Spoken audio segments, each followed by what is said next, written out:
예배를 드릴 수 있도록 은혜를 베풀어 주신 하나님께 감사를 드립니다. 이 자리에 우리 모두가 함께 있다는 사실 그 자체가 하나님의 은혜요 축복임을 깨닫게 됩니다. 2025년 동안 우리 각자의 삶에는 크고 작은 일들이 있었을 것입니다. 누군가는 기쁨과 감사가 넘치는 시간이었지만 또 누군가는 참으로 힘든 한 해를 지나오셨을 것입니다. 어떻습니까? 그 어려움을, 그 힘든 시간을 어떻게 견뎌오셨습니까? 하나님의 붙드심이 없었다면, 하나님의 건져주시는 은혜가 없었다면 과연 오늘 저와 여러분이 이 자리에 있을 수 있었겠습니까? 하나님께서 여기까지 인도하셨습니다 라는 고백이 저와 여러분의 고백이 되기를 진심으로 바랍니다. 그 하나님이 계심을 믿기에 저의 소원은 지세포와 이룸면에 있는 모든 사람들이 여러분들처럼 하나님을 믿고 또 하나님의 인도하심을 따라 살며 하나님께 영광을 돌리게 되는 것입니다. 그리고 제가 목회하는 동안 우리 교회 성도님들 중 단 한 사람도 구원에서 제외되지 않기를, 교회를 떠나게 되지 않기를 바랍니다. 예수님을 주인으로 모시고 이 땅을 주님과 함께 동행하며 살다가 우리 하나님께서 부르실 그날 영원한 나라에 들어가게 되기를 간절히 바랍니다. 이를 위해서 더욱더 잘 가르치고 목양하고 여러분들을 믿음의 길로 인도하기 위해서 노력하겠습니다. 이런 저에게도 안타까운 일들, 안타까운 마음이 있었습니다. 청소년 시절, 청년 시절 저와 함께 교회에서 뒹굴었던 친구들, 선후배들, 그들 가운데 지금은 신앙에서 떠나 있는 사람들이 있습니다. 어쩌다 그들과 만났을 때에 교회 다니나라고 물어보고 다니지 않는다고 하면 교회를 좀 가라고, 이전처럼 신앙생활을 하라고 이야기를 해 줍니다. 그러면 제 친구들은 이렇게 말합니다. 야, 그 시절 교회에 한번 안 다녀본 사람은 어딨냐? 그 시절에는 다 한 번씩 교회 나가보는 거야. 나도 그렇게 해서 한번 나간 거지. 그 시절 다 누구나 그렇게 하잖아 라는 이야기로 제게 들려줍니다. 또 교회를 떠난 분들을 찾아서 권면하다 보면 교회를 떠난 것이 아니라 처음부터 믿음이 없었구나라는 생각이 드는 분들도 있습니다. 그래서 제 마음속에 이런 생각이 자리하게 됩니다. 교회를 다니는 것이 중요한 것이 아니라 예수님을 믿는 믿음이 있어야 되구나. 예수님을 주인으로 모시고 살아가는 삶이 있어야 되겠구나 라고 말입니다. 또 장례를 치르다 보면 유족들이 고인이 천국에 들어갈 수 있는 사람이라는 것을 증명하려고 되게 애를 많이 쓰는 유족들이 있습니다. 목사님, 옛날에 교회에 잘 나갔습니다. 또 옛날에 세례를 받았습니다. 이렇게 말하는 고인은 교회를 떠난 지 오래된 분들입니다. 저는 유족들의 말대로 그 고인이 정말 예수님을 믿는 믿음이 있었기를, 그 세례가 진심이었기를 바라면서 장례를 집례합니다. 여러분들께서는 단 한 분도 이런 장례를 맞이하지 않기를 바랍니다. 믿음의 성도, 구원의 확신이 있는 성도가 되셔서 넉넉하게 하나님께서 계시는 그 영원한 나라에 들어가실 수 있기를 주님의 이름으로 기원합니다. 바울사도는 오늘 제가 서론에서 말씀드린 이 모든 것을 마음에 담아서 로마서의 마지막인 25절, 27절에서 복음의 핵심을 가장 웅장하게 선포를 합니다. 로마서를 하나의 반지에 비유한다면 오늘 읽은 이 말씀은 그 반지의 제일 위에 놓여지는 다이아몬드와 같다고 하겠습니다. 그렇다면 25절과 27절에 나오는 이 다이아몬드와 같은 말씀에는 어떤 내용들이 있겠습니까? 첫째로, 복음은 예수 그리스도라는 것입니다. 25절을 보시기 바랍니다. 나의 복음과 예수 그리스도를 전파함은 이라고 되어 있습니다. 바울 사도는 하나님께로부터 받았던 자신이 평생 동안 전한 이 복음을 나의 복음이라고 합니다. 내가 소중하게 여기는, 내가 끝까지 지켜왔던 나의 복음이라고 이야기하면서 또한 나의 복음과 예수 그리스도를 전파함은이라고 하면서 그 다음 이야기를 풀어가는데, 세번역 성경에 보면 나의 복음과 할 때 이 과를 동격으로 보고 있습니다. 또 다른 영어 본문에서도 이것을 동격으로 보고 있습니다. 그러니까 나의 복음 곧 예수 그리스도에 관한 선포라는 것입니다. 바울이 평생 동안 전한 복음의 핵심은 예수님이 그리스도라는 것이었습니다. 로마 처형법에 의해서 십자가에 달려 죽은 청년 예수는 그리스도라는 것입니다. 메시아라는 것입니다. 구원자라는 것이었습니다. 바울 사도는 그것을 분명하게 확신했기에 십자가에 달려 죽은 청년 예수가 참 하나님의 아들이심을 확신했기에 그는 목숨을 걸고 그의 사명을 다할 때까지 이 복음을 전했던 것입니다.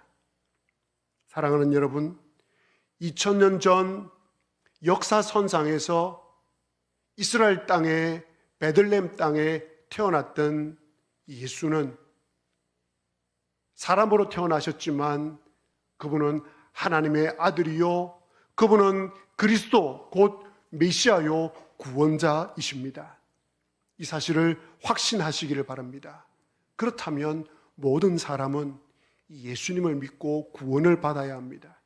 예수님께서 하신 모든 말씀을 순종해야 됩니다. 그리고 이 예수 그리스도 곧 복음을 모든 사람들에게 전해야 합니다. 자, 그렇다면 둘째로 예수가 그리스도라는 것을, 이것이 사실이라는 것을 어떻게 증명할 수 있겠습니까? 정말 예수가 2000년 전에 베들레헴에서 태어난 아기 인간이 아니라 참 메시아요 구원자라는 것을, 그것이 사실이라는 것을 어떻게 증명해 보일 수 있겠습니까? 26절입니다. 선지자들의 글로 말미암아라는 구절이 나옵니다. 선지자들의 글로 말미암아. 이 말은 예수가 그리스도가 될 것을 구약 성경에 있는 선지자들이 예언을 하였고 그 예언이 이루어졌다는 것입니다. 선지자들의 글로 말미암아 이루어진 내용이라는 것입니다. 이 예언은 예수님께서 탄생하시기 전, 가깝게는 500년 전, 멀게는 1000년 전에 선지자들이 예언을 하였고 그 예언이 이루어진 것입니다. 예수님께서 먼 훗날 오게 되실 것을, 그분이 메시아가 될 것을, 그분이 구원자가 될 것을 500년, 1000년 전에 있는 선지자들이 예언을 한 것입니다. 이럴 때는 놀래주셔도 됩니다. 안 놀라시는 여러분을 위해서 예를 들어보겠습니다. 지금부터 1000년 전이면 우리나라 시대로, 과거 역사 시대로 볼 때 어느 시대에 해당이 되겠습니까? 지금부터 1000년 전, 고려시대쯤 됩니다. 고려시대. 학교 다닐 때 한번 들어보셨던 나라입니다. 고려시대. 궁예가 나오고 왕건이 나오고 하는 그런 고려시대입니다. 자, 그 고려시대부터 오늘 우리 시대에 이르기까지 여러 사람들이 어떤 예언을 했는데 그 예언들이 고려시대입니다. 고려시대부터 지금까지 여러 명의 사람들이 예언을 했는데 그 예언이 동일한 예언이었습니다. 그런데 그 예언이 1000년 뒤 오늘 그대로 다 성취가 되었습니다. 그대로 다 이루어졌습니다. 이렇게 설명을 해도 놀라지를 않네요. 맞습니다. 놀라지 않아야 정상입니다. 이 이야기를 듣고 놀라면 안 됩니다. 놀라지 않아야 정상입니다. 왜냐하면 전 세계 역사상 1000년 전에 1000년 동안 누군가가 어떤 사실을 여러 사람이 동일한 것을 예언을 했는데 그 예언이 1000년 뒤에 그대로 성취가 된 사건은, 성취가 된 예언은 하나도 없습니다. 한 번도 그런 적은 없었습니다. 그래서 여러분들께서 고려시대 이야기를 해도 안 놀라는 것입니다. 그런 일이 한 번도 없었기 때문에 이건 불가능한 이야기 때문에 어느 정도 가능해야지 오, 와, 대단하다 이렇게 해야 되는데 그런 일은 있을 수가 없기 때문에 그렇습니다. 그런데 그 일이 예수 그리스도에게 이루어졌습니다. 예수가 구원자가 되고 메시아가 될 것이라는 그 예언이 500년, 1000년 전에 예언이 되어졌었는데 그것이 예수님에게 그대로 다 성취가 되었습니다. 그래서 여러분, 예수가 그리스도, 즉 예수가 구원자요 메시아라는 것은 그저 주관적인 생각이 아닙니다. 객관적인 사실입니다. 성경을 통하여서 제가 여러분들에게 증명을 해 보이라 그러면 구약시대의 예수 그리스도에 관한 1000년 전의 이야기부터 시작해서 살펴서 여러분들에게 증명해 보일 수 있을 만큼 객관적 사실입니다. 그런데 이 예수가 그리스도라는 이 예언이 어쩌다 보니까 500년 전에, 1000년 전에 그 예언을 했던 사람들이 어찌 하다 보니까 그 예언들이 다 맞아져서 1000년 뒤에 예수에게 다 이루어졌다. 아닙니다. 여러분도 상식적으로 이런 일은 그렇게 해서는 이루어질 수가 없는 것입니다. 누군가가 그렇게 예언을 하게 하고 그 예언이 또 그 다음 100년, 200년 뒤에 그 사람에게 또 그 사람이 예언을 하게 하고 그래서 최종적으로 예언이 이루어지도록 해야만이 그런 일은 가능한 것입니다. 그렇다면 선지자들로 말미암아 예언을 했고 수많은 사람들이 각 시대마다 했던 예언이 예수님에게 이루어졌는데 누가 이 예언이 성취되도록 하셨겠습니까? 하나님께서 하셨습니다. 26절을 한번 보시기 바랍니다. 26절 중반에 이제는 나타나신 바 되었으며 즉 감추어졌던 예수 그리스도께서 오셔서 메시아가 될 것이라는 그 계시, 그 비밀이 이제는 나타나신 바 되었는데 어떻게 해서 그 일이 이루어졌냐면 영원하신 하나님의 무엇을 따라? 명령을 따라. 누구의 글로 말미암아? 선지자들의 글로 말미암아. 누가 선지자들에게 이 일을 다 알려줬다고 합니까? 하나님의 명령을 따라입니다. 하나님께서 명령하셔서 그 선지자들이 글로 적었고 그 선지자들의 글로 인하여서 예수님께서 그리스도라는 것이 증명이 되어졌고 성취가 되어졌습니다. 바울 사도는 여기서 의도적으로 하나님의 명령을 따라 선지자들의 글로 말미암아 예수 그리스도의 구원자 되심이 성취되었다라고 하지 않고 그 하나님의 명령 앞에 어떤 단어를 붙입니다. 어떤 단어를 붙입니까? 영원하신이라는 단어를 붙입니다. 영원하신 하나님의 명령을 따라 선지자들의 글로 말미암아 이렇게 이야기를 하고 있습니다. 왜 영원하신 하나님이라는 수식어를 붙이고 있겠습니까? 이 믿을 수 없는 일이 성취되려면 영원부터 영원까지 계신 하나님께서 이 일을 하셔야만 가능하다는 것입니다. 영원하신 하나님께서 각 시대마다 100년, 100년, 100년 각 시대마다 계신 하나님께서 선지자들에게 이 예언을 주셔야지 가능하다는 것입니다. 이 예언을 주시는 분이 영원하신 하나님이 아니면 이 예언이 동일할 수 없고 이 예언이 예수 그리스도에게 이루어질 수 없기 때문입니다. 그래서 바울 사도는 영원하신 하나님의 명령으로 말미암아 선지자들의 글에 의해서 예수님께서 구원자가 되셨음을 보여주고 있습니다. 자, 세 번째로, 그렇다면 영원하신 하나님께서는 수천 년을 이어오면서 선지자들에게 명령하고 글로 적게 하여서 예수가 그리스도가 될 것을 알려주셨는데 왜 알려주셨겠습니까? 왜 이 엄청난 일을 행하심으로 인하여서 예수가 그리스도임을 알려주셨겠습니까? 26절 중반절입니다. 영원하신 하나님의 명령을 따라 선지자들의 글로 말미암아 무엇을 하게 하시려고? 모든 민족이 믿어 순종하게 하시려고. 알려주신 이유가 무엇입니까? 모든 민족이 믿어 순종하게 하기 위함입니다. 모든 민족이 이 예수 그리스도를 믿고 그 예수 그리스도의 말씀에 순종하도록 하기 위하여서 선지자들에게 예언의 말씀을 주었고 그 예언의 말씀을 성취시켰던 것입니다. 이것이 객관적인 사실이니 보라는 것입니다.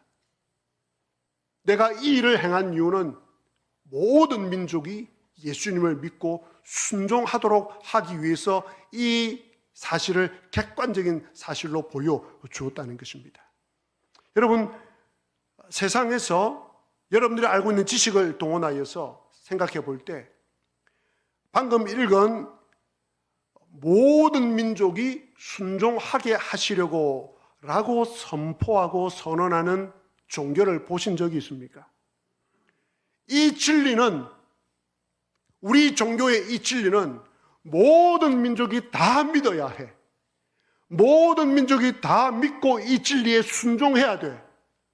라고 외치는 종교가 있습니까? 없습니다. 그 어떤 종교도 없습니다.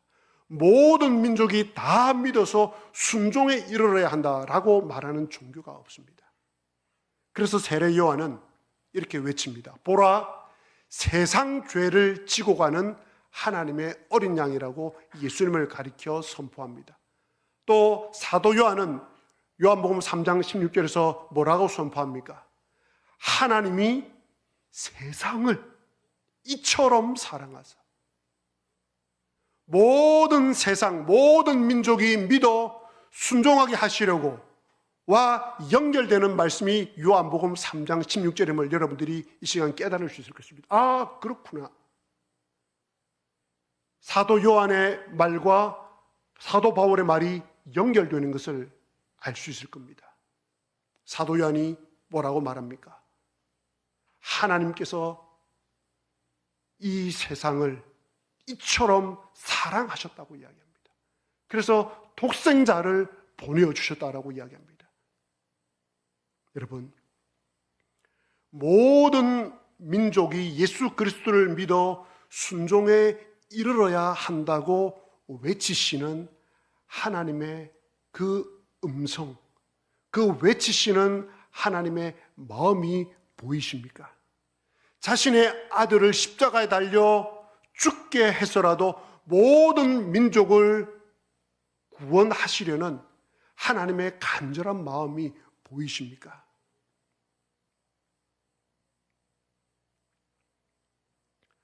지금까지 내용을 통해서 우리는 복음이 어떠하다는 것을 듣게 되었습니다. 정리를 하면 이렇습니다. 첫째, 복음은 이 땅에 태어난 예수가 하늘에서 오신 참 메시아요, 참 구원자, 곧 그리스도라는 것입니다. 이것이 복음의 첫 번째 내용입니다.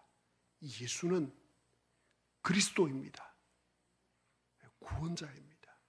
둘째로, 그 예수가 그리스도가 된 것은, 구원자가 된 것은 오랜 시간 동안 선지자들이 예언을 했고 그 예언이 성취가 된 것입니다. 불가능한 이 일이 객관적인 사실을 통해서 성취가 된 것입니다. 세 번째로, 복음은 모든 민족이 믿어 예수 그리스도를 믿어 예수 그리스도께 순종해야 되는 말씀입니다. 내용입니다. 여러분, 복음이 이처럼 막강합니다. 복음에 있는 내용들이 이처럼 위대합니다. 엄청납니다. 대단합니다. 그렇다면 이 복음에는 강력한 힘이 있습니다. 그래서 바울 사도가 이렇게 말합니다. 26절 마지막입니다. 이 복음으로 너희를 능히 견고하게 하실, 이 복음으로 너희를 능히 견고하게 하실. 여러분, 그러므로 복음은 여러분을 견고하게 합니다. 복음은 교회를 견고하게 합니다. 여러분들께서 알고 계시는 것보다 복음은 훨씬 더 대단합니다. 복음은 훨씬 더 강력합니다. 복음에 대해서 알면 알수록 복음이 엄청난 힘이 있다는 것을 우리는 알게 됩니다. 오늘 우리가 살펴본 이 세 가지 사실만 보아도 복음은 정말 위대한 것입니다. 그러기에 복음은 사람을 견고하게 하고 교회를 견고하게 해줍니다. 복음을 소유한 사람들은 복음을 위해서 어떤 핍박을 받더라도 견고합니다. 남들이 복음대로 산다고, 말씀대로 산다고 손가락질해도 복음을 믿는 사람들은 견고합니다. 복음을 위해 살아가는 것 때문에 손해를 보아도 넘어지지 않고 흔들리지 않고 복음대로 살아갑니다. 복음 위에 견고히 서 있습니다. 그렇다면 어떤 생각이 듭니까? 복음을 붙잡아야 되겠구나. 복음 위에 견고히 서 있어야 되겠구나. 새해에는 새해 1월 1일부터 말씀을 읽고 드라마 바이블을 듣고 새벽기도 말씀을 듣고 올해는 정말 말씀 위에 서야 되겠구나 라는 생각을 하실 겁니다. 잘 하시는 결론, 잘 하시는 결심입니다. 자, 그런데 26절 마지막 부분을 다시 한번 보시기 바랍니다. 뭐라고 되어 있습니까? 이 복음으로 너희를 능히 견고하게 하실 지혜로우신 하나님. 자, 제가 분명히 앞에서는 복음이 견고하게 한다고 했습니다. 복음으로 견고하게 된다고 했습니다. 26절 말씀도 이 복음으로 너희를 능히 견고하게 하실, 복음이 견고하게 한다고 이야기를 했습니다. 그런데 26절을 조금 더 자세히 살펴보면 뭐라고 이야기합니까? 이 복음으로 너희를 능히 견고하게 하실 지혜로우신 하나님이라고 이야기합니다. 즉 지혜로우신 하나님께서 복음으로 여러분을 견고하게 해 주실 것이라는 말입니다. 지혜로우신 하나님께서 복음으로 여러분에게 힘을 주실 것이라는 말입니다. 지혜로우신 하나님께서 복음으로 여러분들을 붙들어 주실 것이라는 말입니다. 지혜로우신 하나님이라는 생각이 들 때 어떤 이미지가 연상됩니까? 온 세상 만물을 손으로가 아니라 온 세상 만물을, 지금도 제가 몇 주 전에 말씀을 드렸던 설교의 내용과 같이 온 우주가 100으로 볼 때 그 우주에 나오는, 우주에 속한 모든 내용들을 이성적으로 과학적으로 지금까지 인류가 밝혀낸 것이 몇 프로밖에 안 된다고요? 4%밖에 안 된다고요. 그 엄청난 우주를 하나님께서 지으실 때 정말 오묘하게 신묘막측하게 지으셨는데 무엇으로? 말씀으로. 말씀하시니 이루어지시니. 그렇다면 지혜로우신 하나님은 도대체 어떤 분이겠습니까? 자, 오늘 바울 사도가 이렇게 이야기합니다. 그 지혜로우신 하나님께서 복음으로 여러분을 견고하게 해주시고 복음으로 여러분에게 힘을 주시고 복음으로 여러분을 붙들어 주실 것이라고 말씀합니다. 여러분이 붙드는 것처럼 보이지만 아니요, 하나님께서 말씀하십니다. 나 하나님께서 복음으로 너를 견고하게 할 거야. 복음으로 내가 너를 붙들어 줄 거야 라고 말씀하십니다. 2026년 이제 다가오고 있습니다. 몇 시간 뒤면 2026년입니다. 복음으로 나를 견고하게 하실 하나님, 이 사실을 마음속에 붙드시기 바랍니다. 그렇다면 정말 이것이 사실이고 내가 이것을 붙든다면 이제 남아있는 것 하나가 있습니다. 그것이 뭐겠습니까? 내가 해야 될 것이 하나 있습니다. 뭐겠습니까? 예? 주님께서 여러분을 견고하게 해주시고 주님께서 여러분에게 힘을 주시고 하나님께서 여러분을 굳세게 해주시겠다고 약속하십니다. 그러면 여러분이 하셔야 될 한 가지 뭐가 있겠습니까? 27절을 보시기 바랍니다. 지혜로우신 하나님께 예수 그리스도로 말미암아 영광이 세세무궁하도록 있을지어다. 그 지혜로우신 하나님께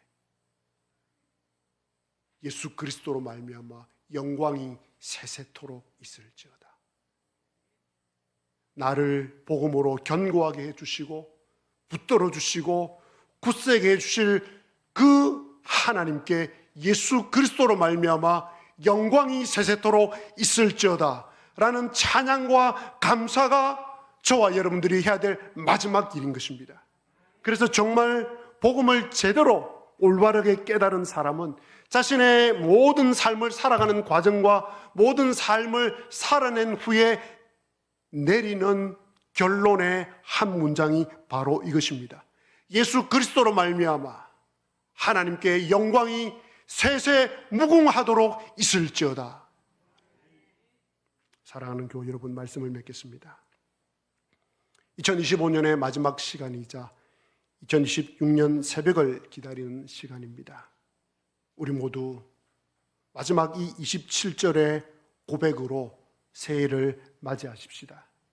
나의 모든 삶을 견고하게 해주실 지혜로우신 하나님, 우리 교회에 2026년에 어떤 일이 일어나게 될지는 알 수 없지만 일어나게 될 그 모든 일을 견고하게 해주실 하나님, 여러분들의 생업과 가정 위에 앞으로 2026년에 어떤 일이 일어날지 아무도 알 수 없지만 그러나 견고하게 해주실 그 하나님, 그 지혜로우신 하나님께 예수 그리스도로 말미암아 영광이 세세무궁하도록 있을지어다라고 고백하시며 출발하시는 저와 여러분 되시기를 주님의 이름으로 기원합니다. 아멘. 우리 한번